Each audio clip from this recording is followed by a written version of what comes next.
The truth of why championships do matter.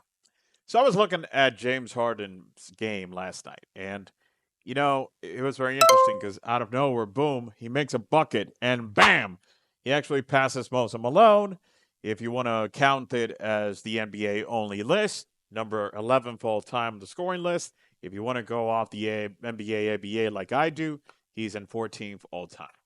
That's phenomenal. Nothing short of greatness.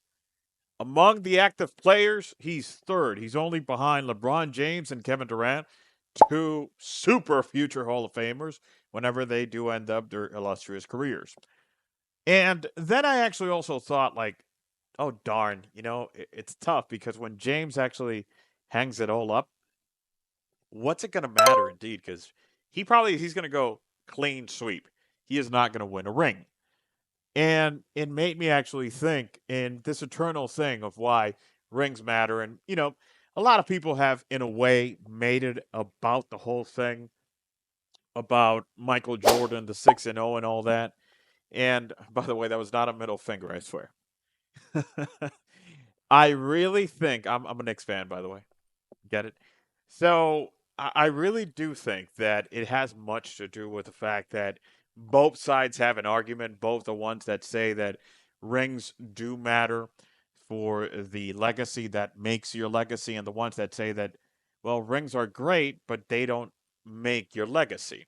Well, here's the thing, we can call it fictitious or not, and we can even attribute this to maybe Michael Jordan, because let's not forget, those Boston Celtics, which I will always have, at least personally, an asterisk to those teams from the 60s from the Celtics. I think that the league should place an asterisk. I mean, think about it. It was abusive. The amount of access and resources they had in a league that had 8 teams and the players they were able to acquire, I don't know. It's not competitive balance, if you ask me, but nonetheless. Anyways, Bill Russell, with that mountain of 11 rings that he actually has, all combined, he's not the standard. So definitely, it did not start with the Celtics winning all those rings. That conversation, and I'm going here in sports in general. Obviously, in basketball, it's only maybe comparable to the whole thing that the trend that started. You could say Montana, but I would say because the TV business was not as big when Joe was being great. I would say with Brady, the whole thing of the 7 rings and everything, it's only comparable to that, how many Super Bowls you can accumulate, right? But then again, with that, the glory is only given to pretty much the quarterback, yes or yes, right? So let's say that basketball is the number one sport for that matter. Because even though if you're a Super Bowl winner, even though if you're the quarterback, you're meant to be the protagonist to it generally. However, you do have this following situation. Eli Manning did not go immediately into the Super Bowl, into the Hall of Fame, even though he won twice against Tom Brady both times. That's 2 rings, and both against the GOAT. So that, in a way, kind of dumbs down that in football, yes, Super Bowls are important, but they will not hyper jump the capacity and the quality you had as a player above reality. If anything, Eli has to be the standard bearer. Did he transform into a different cat when he was in the playoffs? Oh, yes, of course. And I loved it. I'm a Giants fan. However, let's go back to basketball and the importance. Here's the thing, you can really trace it to Jordan's 6 and 0. Of course, that 6 and 0 came preceded by, in the 80s, him getting spanked by the Celtics, by the Pistons, and everyone and anyone in the middle of that. It wasn't until the 90s that he was able to do the whole thing. And yes, in the process of it, you can argue many things because, of course, why not? I mean, Jordan was only able to beat the Pistons when they were dried out. Same thing with the Celtics. And he caught the Lakers when the Lakers were pretty much closing the end of an era with that. So there's a little of an asterisk that can be placed of this mythological creature that Jordan has been set out to be, although definitely was he the best player of his era? Bar none. Yes, of course. Was he and the better team of his era? Yes, of course. Did he have the better coach of his era? Yes, of course. Did they have the better system of anything going on in any sport? Yes, of course. So it was the perfect structure. Now, the unfortunate part to this is that great guys like your Malone, your Barkley, you see that Barkley is very relevant and he never won, but he's been in the TV business for 25 years now. Immediately after Barkley ended his playing career, he got into TV and he has been, his personality, what he is and whatnot. So he stayed relevant through the fact of being in TV. Can't say the same for Karl Malone. There are some of you out there that might unfortunately not have seen Karl Malone playing, and John Stockton for that matter.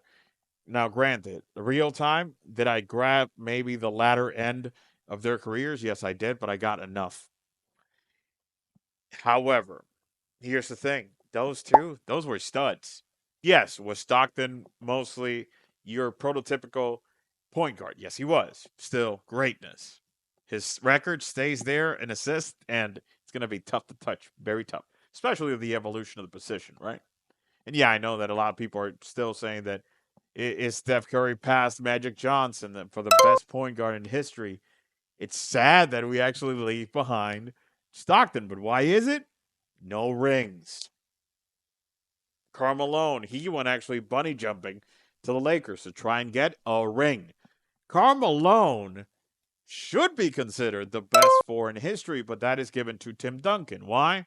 Because he was a phenomenal player, both ends of the game, but he also had ring, ring, ring, 5 rings. There you go. And that's the issue.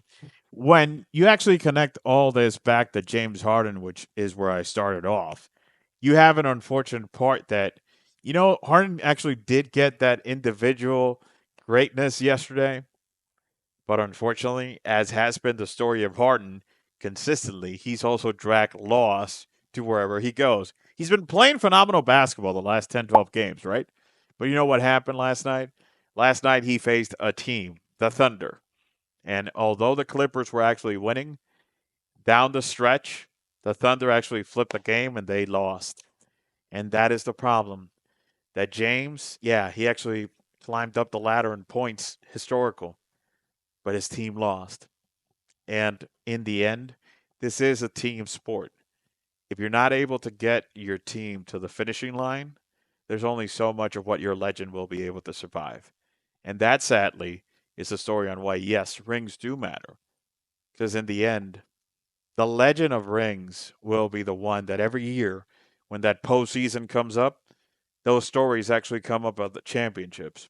If you haven't been to the party and completed it, guess what? The resonance of your name, it will just not be the same. It will dry out.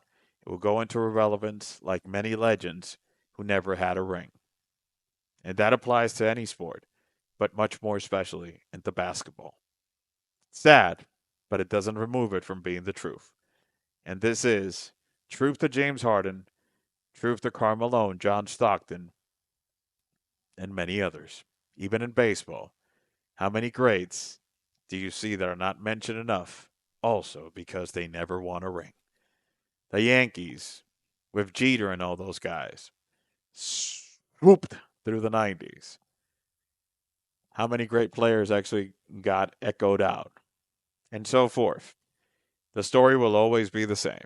No rings, no additional partying. Sad but true. I'm interested in reading your perception of this never ending subject of rings. How much do they matter? Do they matter over your career legacy? Or are they the legacy of your career? Remember, be happy.